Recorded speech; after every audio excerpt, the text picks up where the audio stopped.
네, 안녕하세요. 반갑습니다. 이정엽입니다.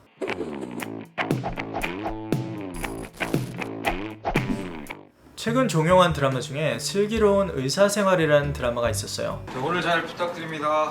이 영상을 보시는 분들 중에서 그 드라마를 보신 분들이 굉장히 많이 있을 거라고 생각을 합니다. 저도 그 드라마를 봤고 정말 재미있게 봤던 사람들 중에 하나인데요. 그 드라마를 보다가 우연히 이런 생각이 들었어요. 병원이란 비즈니스에 대해서 여러분들에게 이해하기 쉽게 투자자 관점에서 한번 설명을 드리면 어떨까, 이런 생각이 들어서 결국에는 이 영상까지 찍게 되었습니다. 여러분들도 아시다시피 한국의 병원 시스템 그리고 의료보험 시스템은 정말로 잘 돼 있어요. 국민건강보험제도 때문에 모든 분들이 보험의 혜택을 누릴 수 있고요. 정말 돈이 없어서 병원에 못 가는 경우는 극히 드물다고 알고 있습니다. 이에 반해서 미국은 일단은 헬스케어 시스템이 문제가 워낙 많아요. 그래서 돈이 없어서, 보험이 없어서 병원에 못 가시는 분들이 굉장히 많고요. 보험이 있다고 해도 병원에 가면 비용이 굉장히 비쌉니다. 병원 시스템 자체가 한국이랑 비교했을 때 많이 부족하고요. 해외에 계신 분들은 어느 정도 공감하실 거라고 생각을 합니다. 한국 병원에 대해서는 여러분들이 어느 정도 잘 이해하고 계신다고 생각을 해서 이번 영상에서는 미국 병원에 대해서 말씀을 드릴까 해요. 그래서 이 영상에서는 크게 세 가지를 말씀을 드릴 건데, 첫 번째는 우선 미국 병원은 어떻게 돈을 버는지, 그래서 매출, 지출, 그리고 마진율에 대해서 나눠서 간단히 설명을 드릴 거고요. 두 번째는 저희가 이제 투자자니까 투자자 관점에서 병원이 과연 좋은 비즈니스인지, 그것에 대한 제 생각을 한번 말씀을 드려볼 거고요. 마지막으로 코로나로 인해서 영향을 받은 업계들이 많이 있는데 그 중에 하나가 병원이에요. 미국 병원은 과연 코로나로 인해 어떤 영향을 받았는지, 그것에 대해서 설명을 드리겠습니다. 첫 번째는 미국에 있는 병원들은 과연 어떻게 매출을 창출할까요? 물론 환자를 받고 그에 대한 대가로 돈을 받겠죠. 근데 한국처럼 돈을 받는 소스가 하나가 아니라 크게 세 가지예요. 첫 번째는 사보험이고, 두 번째는 공공의료보험, 세 번째는 환자에서 직접 받는 돈을 말하고 영어로는 out of pocket이라고 불러요. 그래서 먼저 사보험부터 말씀을 드리자면, 사보험을 가지고 계신 분들은 보통 다니시는 회사를 통해서 얻게 된 보험이고요. 사보험 회사들 중에 큰 회사 세 가지를 여러분 참고하시라고 말씀을 드리면, 가장 큰 회사는 United Health라고, 티커는 UNH예요. 시가총액은 300조 정도 되고 S&P 500에서 12번째로 큰 회사예요. 그래서 이 회사는 정말 크고 안정적이면서도 아직까지 빠르게 성장하는 회사여서 저는 굉장히 좋은 회사 중에 하나라고 생각을 합니다. 이 회사 외에도 휴메나, 앤썸 등이 있어요. 그 두 번째로는 공공의료보험인데, 미국에는 크게 두 가지의 공공보험이 있습니다. 첫 번째는 Medicare, 두 번째는 Medicaid. 그런데 한국처럼 모든 사람이 이 혜택을 받을 수 있는 게 아니라 자격 조건이 있어요. 일단 Medicare는 만 65세 이상이 되거나 아니면 장애인분들이 받을 수 있는 혜택이고요. Medicaid는 저소득층을 위한 공공보험이라고 생각하시면 됩니다.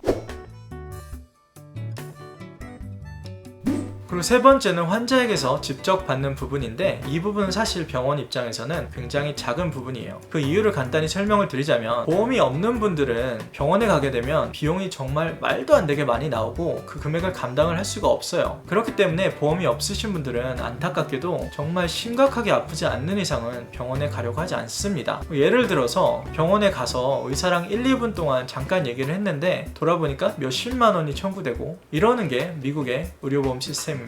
그렇기 때문에 보험이 없으신 분들이 결국에 병원에 가게 되는 경우는 굉장히 위급한 상황이고, 그런 상황에서 병원 입장에서는 돈을 다 회수할 수가 없어요. 그런 분들이 그 돈을 감당할 능력이 되지 않으니까요. 그래서 병원의 매출을 100이라고 가정을 한다면 평균적으로 사보험에서 받는 돈은 한 34%, 공공보험에서 받는 건 37%, 환자에게서 직접 받는 부분은 10% 채 되지 않는다고 해요. 여기서 별개로 말씀을 드리자면, 물론 병원 입장에서는 모든 환자가 다 똑같다고 가정을 했을 때 환자에게서 직접 받는 돈이 가장 짭짤하죠. 수익률이 가장 높아요. 문제는 회수율이 굉장히 낮다는 거고요. 또 반대로 공공보험 환자들은 회수율이 높지만 마진율이 굉장히 낮다라고 생각하시면 될 것 같아요. 그래서 이렇게 미국 병원의 매출에 대해서 간단히 말씀을 드렸고요. 이번엔 지출에 대해서 또 간단히 말씀을 드려볼게요. 지금 여기 보이시는 차트는 HCA 헬스케어라고 미국에서 가장 큰 병원 체인으로 상장된 회사인데, 이 회사의 작년 2019년도의 마진율을 보여주는 거예요. 제가 이걸 직접 그린 건데 설명을 해드릴게요. 만약에 매출이 100이라고 가정을 한다면 거기서 46%를 급여로 지출을 했고요. 또 다른 17%를 물품, 그리고 16%를 다른 운영 비용, 그 외에도 감가상각, 이자, 세금 떼고 나면 순수익률이 8%밖에 되지 않아요. 8%는 상당히 낮은 마진율이라고 보시면 되고요. 그리고 좀 이따 말씀드리겠지만 병원이란 비즈니스가 현금이 많이 드는 비즈니스예요. 그래서 현금 흐름을 보면 매출 대비 작년에 3%밖에 되지 않았어요. 그래서 현금 흐름을 보나 마진율을 보나 높지 않은 비즈니스라는 거 말씀드리고 싶고요. HCA 헬스케어 말고도 Tenet Healthcare, UHS 이런 병원 회사들이 있는데 똑같이 마진이 굉장히 낮습니다. 그럼 두 번째 토픽으로 넘어가 볼게요.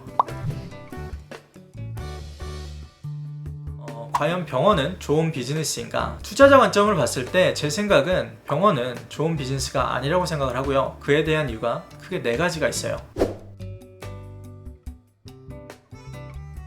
첫 번째는 일단 병원들은 정부의 제약이 굉장히 많은 비즈니스입니다. 2018년도 기준으로 봤을 때 미국 정부가 헬스케어 관련된 비용으로 지출한 금액이 무려 3.7조 달러나 되고요. 그 금액이 얼마나 큰 거냐면 미국의 GDP랑 비교해 봤을 때 17.7%나 됐어요. 근데 여기서 더 중요한 거는 그 3.7조 달러의 33%가 병원 관련된 비용이라고 해요. 그래서 정부 입장에서는 헬스케어 관련된 비용, 그리고 병원 관련된 비용을 최대한 낮추려는 노력을 많이 하고 있습니다. 그 말은 즉슨 병원 입장에서는 정부에서 오는 압박이 항상 상당히 크다는 걸 알 수 있고, 그렇기 때문에 병원은 좋은 비즈니스가 아니다, 이렇게 말씀을 드리고 싶고요.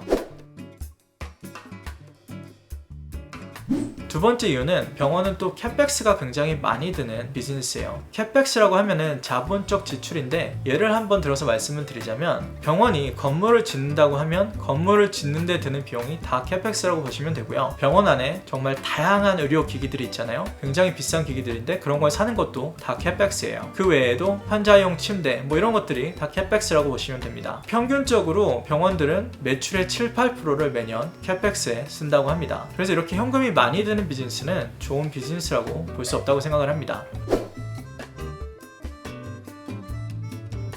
세 번째는 아까 말씀드렸듯이 병원은 마진이 낮은 비즈니스예요. 정말 좋은 비즈니스라면 마진율이 높겠죠. 물론 예외는 있습니다. 아마존의 초창기 혹은 다양한 테크 회사들 있잖아요. 그런 회사들은 성장을 빠르게 하기 위해서 일부러 마진을 낮게 가져가거나 심지어 마이너스로 가져가는 경우가 많이 있어요. 그래서 그런 예외적인 경우를 제외하고는 좋은 비즈니스는 일단 마진이 높다라고 생각하시면 될 것 같아요.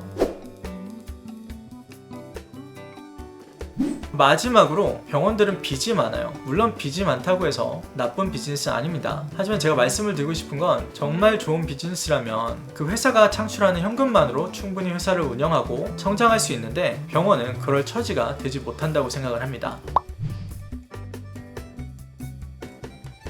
마지막으로 코로나로 인해서 영향을 받은 업계들이 많이 있는데 그 중에서 병원이 하나라고 말씀을 드렸죠. 미국은 올 3월 중순부터 코로나 환자가 기하급수적으로 늘기 시작했어요. 그리고 그때 미국 정부에서는 미국에 있는 병원들에게 이런 공고를 내렸습니다. 정말 심각한 환자가 아니면 받지 말고 코로나 환자만 받아라. 그래서 뉴욕 같은 경우는 코로나 환자가 워낙 넘쳐나다 보니까 병원 전체가 코로나 환자를 위한 응급실로 쓰여졌다고 보시면 돼요. 근데 여기까지 들으시고 어떤 분들은 환자가 많으니까 병원 입장에서는 좋은 게 아니냐라고 생각하실 수 있는데, 코로나 환자들은 사실 정부에서 전액 지원을 해주기 때문에 병원 입장에서는 공공의료보험 환자라고 보시면 되고 수익률이 높은 환자가 아니에요. 병원 입장에서 정말 돈이 되는 환자들은 수술 환자들인데, 지금 이 기간 동안에는 웬만한 수술은 다 연기가 됐기 때문에 코로나 기간 동안 병원들이 상당한 압박을 느끼고 있습니다. 그래서 물론 정부에게서 많은 지원을 받긴 했어요. 예를 들어서 3월 말에 트럼프가 사인한 CARES Act라고 미국 역사상 가장 큰 경제 부양책이었는데, 이 정책을 통해서 HCA Healthcare 그리고 Tenet Healthcare가 정부에게서 1.5조씩 받기는 했습니다. 그럼에도 불구하고 주식은 많이 떨어져 있습니다. 이 차트를 보시면 빨간색 라인은 S&P 500의 올해 주식 차트고요. 그 밑에는 HCA, Tenet Healthcare 그리고 EHS의 병원주들의 주식 차트인데 많이 떨어져 있어요. 그래서 어쩌다 보니까 슬기로운 의사생활이라는 드라마부터 시작해서 이 영상까지 찍게 되었는데 나름 생소한 컨텐츠라고 생각을 해요. 유익하고 재밌게 보셨으면 좋겠고요. 마지막으로 구독과 알림 설정 아직 안 해놓으신 분 있으시면 지금 해주시면 정말 감사하겠습니다. 그러면은 다음 영상에서 또 좋은 컨텐츠로 찾아뵙도록 할게요. 감사합니다.